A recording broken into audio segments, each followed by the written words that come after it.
Eu sou Mário Persona e essas são as respostas que eu dei aos que me perguntaram. Existem muitos enganos que são ensinados nas denominações cristãs e orar no monte é um deles. Os argumentos costumam ser que foi no monte que Moisés teve um encontro com Deus e que Jesus costumava subir ao monte para orar. Outros argumentos são que se nós subirmos ao monte de madrugada para orar, além de estarmos imitando Jesus, ficaremos livres das distrações e ruídos da civilização. É claro que sempre que alguém cria uma ordenança qualquer, vai encontrar na Bíblia versículos para comprovar sua doutrina, como é o caso do orar no monte. O Salmo 24, de 3 a 5, diz: Quem subirá ao monte do Senhor, ou quem estará no seu lugar santo? Aquele que é limpo de mãos e puro de coração, que não entrega sua alma à vaidade, nem jura enganosamente. Este receberá a bênção do Senhor e a justiça do Deus da sua salvação. Êxodo 24, 13. Levantou-se Moisés com Josué, seu servidor, subiu Moisés ao monte de Deus.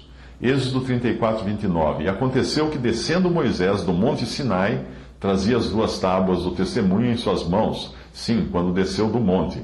Moisés não sabia que a pele do seu rosto resplandecia depois que falara com ele. Marcos 1,35 diz: E levantando-se de manhã muito cedo, fazendo ainda escuro, saiu e foi para um lugar deserto, e ali orava. Mateus 14, 23. E despedida a multidão, subiu Jesus ao monte para orar à parte, e chegada já à tarde, estava ali só. Para quem lê a Bíblia como se fosse um manual de instruções, certamente irá encontrar que alguns versículos são suficientes para confirmar que nós devemos agir da mesma maneira. Mas na Bíblia também existem versículos que mandam apedrejar pessoas, expulsar os leprosos da cidade, sacrificar animais, não comer peixe sem escamas, etc. Certamente não basta existir um versículo na Bíblia para nós fazermos algo, pois é preciso saber quando aquilo foi dito, para quem foi dito, em que circunstâncias foi dito, com qual objetivo, etc. O primeiro erro está em não se compreender o que é Israel e o que é igreja, 2 povos distintos, com promessas distintas e um futuro peculiar a cada um. Sem esse entendimento, nós iremos buscar no Antigo Testamento aquilo que nos agrada e transformar em doutrina, quando a única doutrina dada à igreja foi a doutrina dos apóstolos, como é chamada em Atos 2,42. O Antigo Testamento, que inclui os evangelhos, sim, eles estão no Antigo Testamento, porque os evangelhos ainda se passam no tempo dos judeus, no tempo em que havia um templo e os judeus ali mesmo, os discípulos do Senhor, iam ao templo para adorar. Portanto, o Antigo Testamento, que inclui os evangelhos, no que diz respeito às ordenanças e sacrifícios, eram figuras ou sombras de coisas ainda futuras, com as quais hoje nós podemos nos ocupar. Quem espera a chegada de uma visita se alegra quando vê a sombra da pessoa que está chegando, mas não vai servir café para a sombra. Vai se ocupar quando a pessoa real entrar na sala. Romanos 15, 4, Colossenses 2, 17, 1 Coríntios 10, 11, Hebreus 9, 23, são todas elas passagens que nos mostram como tratar essas sombras ou figuras do Antigo Testamento e como enxergar a sua realidade nas epístolas dos apóstolos. Mas vamos então à doutrina dos apóstolos, onde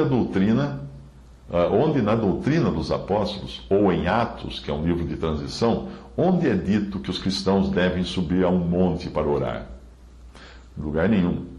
Ou onde é dito que a oração de madrugada tem maior eficácia? Em lugar nenhum.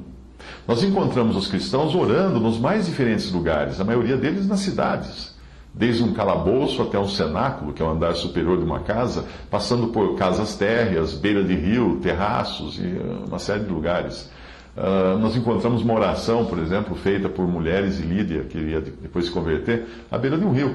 Em Atos 16, 13, diz que nos dias de sábado saímos fora das portas para a beira do rio, onde se costumava fazer oração. E assentando-nos, falamos às mulheres que ali se ajuntaram. Tem uma oração também numa prisão, num calabouço, em Atos 16, 25, e perto da meia-noite, Paulo e Silas oravam e cantavam hinos a Deus, e os outros presos os escutavam. Também você encontra oração numa casa, em Atos 12, 12, considerando ele isto, foi a casa de Maria, mãe de João, que tinha por sobrenome Marcos, onde muitos estavam reunidos e oravam.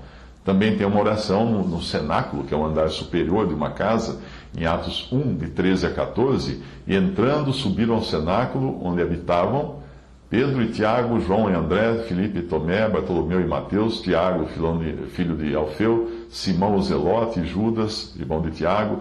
Todos estes perseveravam unanimemente em orações e súplicas. Também você encontra uma oração num terraço, em Atos 10, 9. E no dia seguinte, indo eles o seu caminho, estando já perto da cidade, subiu Pedro ao terraço para orar, quase a hora sexta. E encontra oração também em todo lugar. 1 Timóteo 2,8. Quero, pois, que os homens orem em todo lugar, levantando mãos santas, sem ira nem contenda. Você encontra pessoas orando de dia e de noite. 1 Tessalonicenses 3,10. Orando abundantemente dia e noite, para que possamos ver o vosso rosto e supramos o que falta à vossa fé. Ou seja, existem orações nas mais diversas situações e lugares. Agora, por que inventaram a tal coisa de orar no monte, e de preferência de madrugada? Porque o homem religioso gosta de coisas difíceis, de fazer sacrifícios e penitências, porque isso lhe dá a impressão de ter se esforçado muito para cumprir uma ordenança, e aí então ele pode ter algum mérito nisso. Você se lembra do que disse o servo de Naamã, ou que quando Naamã achou absurda a ideia de que um simples banho no Rio Jordão iria curá-lo da lepra? O servo disse o seguinte, em 2 Reis 5,13: Meu pai, se o profeta te dissesse alguma grande coisa, porventura não a farias? Os homens religiosos estão sempre na busca de grandes coisas, coisas difíceis, fardos pesados, porque isso dá a sensação de algum tipo de participação no que Deus faz.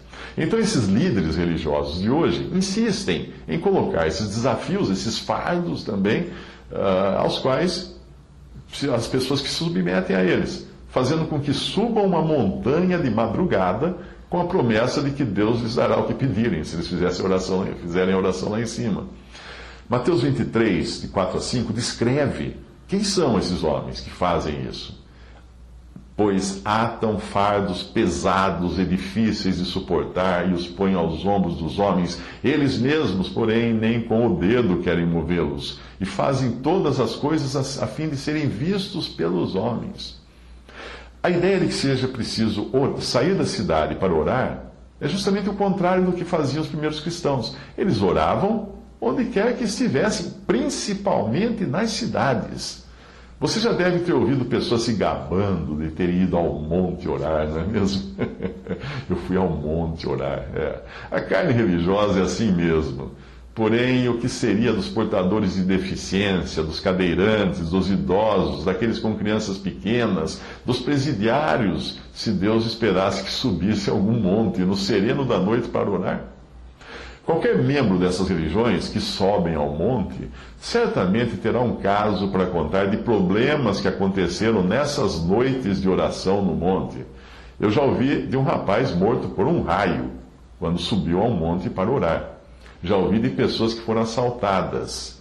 Já ouvi de mulheres que foram violentadas e até atacadas por animais no meio do mato, lá no monte onde foram orar. Isso sem falar de casais e namorados que se afastaram do grupo de oração e foram pegos fazendo algo que não tinha nada a ver com oração.